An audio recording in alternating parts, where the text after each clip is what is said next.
안녕하세요. 5월 17일 토요일입니다. 오늘은 고린도후서 8장 9절입니다.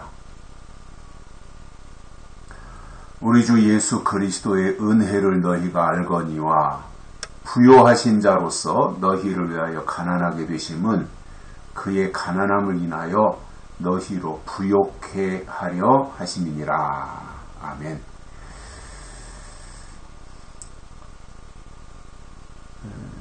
예수님께서 우리에게 베풀어 주신 은혜라고 하는 것은 우리가 한두 가지 말로 표현이 불가능하지요. 사실상 모든 것이 다 하나님의 은혜잖아요. 그 은혜가 너무 크기 때문에 사실은 우리가 망각하고 잊어버리고 살 때가 많이 있는데, 사실상 하나하나 생각해서 손꼽아 보면 하나님의 은혜가 아닌 것이 없잖아요. 모든 것이 다 하나님의 은혜이고, 바울이 지금 바라는 것은 마게도냐 교회가 그리스도의 은혜를 알기를 원했고, 마찬가지로 고린도 교회에도 하나님의 은혜를 알기를 원하는 바울의 마음을 우리가 볼 수 있습니다. 자, 그러면 오늘 본문에서 바울이 설명하는 그리스도의 은혜가 뭐예요? 사실상 다 그리스도의 은혜인데, 특별히 오늘 말씀에서 우리에게 설명해 주시는 하나님의 은혜가 뭐예요?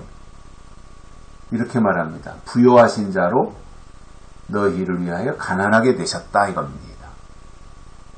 부요하신 자인데 우리를 위해서 스스로가 가난하게 되셨다는 거예요. 바울이 지금 그렇게 설명하고 있습니다. 사실상 예수님은 하나님이신데 우리를 구원하시기 위해서 이 땅에 오실 때 가장 낮고 천한 모습으로 오셨잖아요. 오죽했으면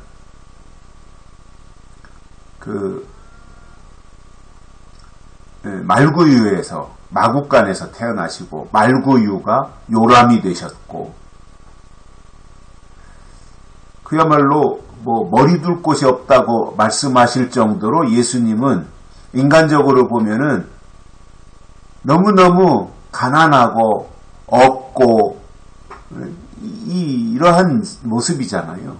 근데 그게 하나님의 뜻이고, 이사야 선지자가 이사야서 53장에서 예언한 것처럼 하나님의 아들 메시아가 이 땅에 오시는데 마른 땅에서 올라오는 줄기처럼 세약하고 흠모할 만한 것도 없는 그야말로 초라한 모습으로 이 땅에 오신 거잖아요. 가진 것도 없이 얼마나 가난해요. 갈아입을 옷도 없고 그냥 한 벌 옷으로 살아야 하고, 이러한 예수님의 그 모습을 우리에게 설명하면서, 원래 예수님은 하나님이시기 때문에 부족함이 없고 이 세상의 모든 것이 다 하나님 것이고, 그렇기 때문에 풍성하신 분이시고 부요하신 분이신데 너희를 위하여 가난하게 되셨다, 이거예요. 그러니 목적이 있는 거잖아요. 예수님의 삶이라고 하는 것은 목적이 있는 거잖아요. 그래서 너희를 위하여 가난하게 되셨다. 예수님 스스로가 가난하게 되신 것에 대해서 설명을 해주고 계시고요.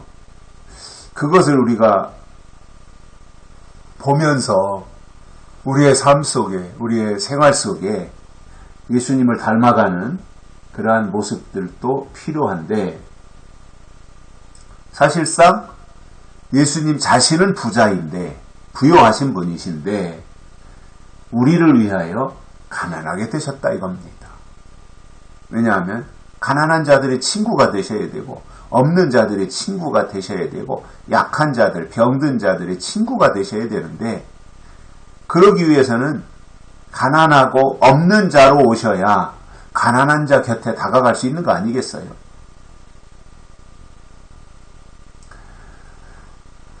그래서 예수님은 부요하신 자로서 가난하게 되셨다 이겁니다.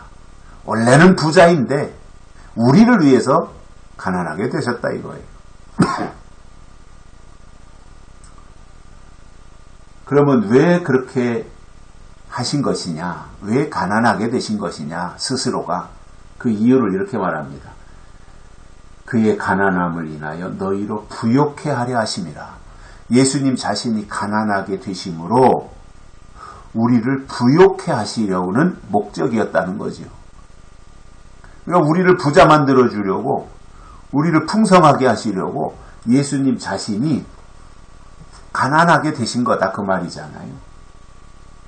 그의 예수님의 가난함을 인하여 우리를 부욕해 하신다. 이거 참 예수님이 우리를 구원하시고 우리를 살리시고 하는 모든 것들도 대단하고 소중한 것인데 사실상 우리를 부욕해 하려고 예수님 스스로가 자신은 가난해지셨다고 하는 이것도 참 누구도 흉내낼 수 없는, 누구도 따라갈 수 없는 특별한 것을 알려주신 거예요.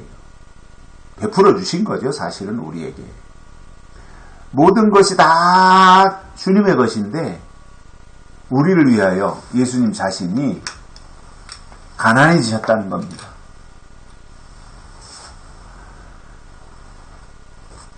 이 세상에 어떤 사람이 예수님과 같은 이러한 마음가짐으로 살아갈 사람이 있겠어요? 선거 때가 되면 뭐 이런 지방에서도 정치하겠다고 뭐 시의원도 나오고 도의원도 나오고 이런 선출직들, 말단 선출직들도 나오는데 후보자 때는 그야말로 별 볼 일 없고 꾀죄죄하고 초라하고 뭐 그냥 허리 90도로 인사하면서 잘하겠습니다. 열심히 하겠습니다. 도와주십시오.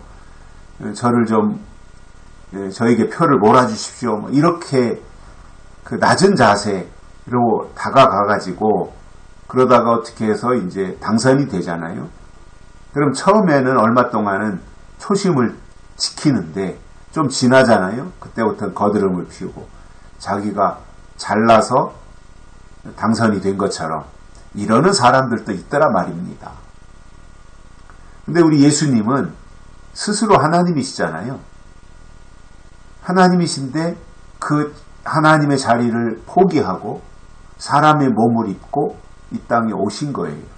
그 이유에 대해서 오늘 본문에서 말씀하시는 것이 그거잖아요. 원래는 부요하신 분이신데 스스로 가난하게 되신 것은 우리를 부욕해 하시려고 하는 목적으로 그렇게 하셨다라고 하는 이 설명을 해주시는 거예요. 그러니까 예수님의 삶의 전부는 우리를 위해서예요. 십자가에 달려 돌아가신 것도 그렇고 부활해서 승천하시고 또 다시 이 땅에 재림하시는 것도 그렇고 우리를 위해서라는 거지요. 그렇다면 우리의 삶의 방향이 어디에 있어야 되겠습니까? 우리는 예수님을 위해서 이렇게 가야 되잖아요. 예수님이 우리를 위해서 이렇게 다 내려놓으셨고 다 주셨는데 우리는 먹든지 마시든지 무엇을 하든지 하나님의 영광을 위해서 그리고 예수 그리스도를 위하여 이렇게 살아가는 것이 은혜 받은 자들의 당연한 삶의 자세가 아니겠는가 그런 생각을 해봅니다. 여기까지 하겠습니다. 고맙습니다.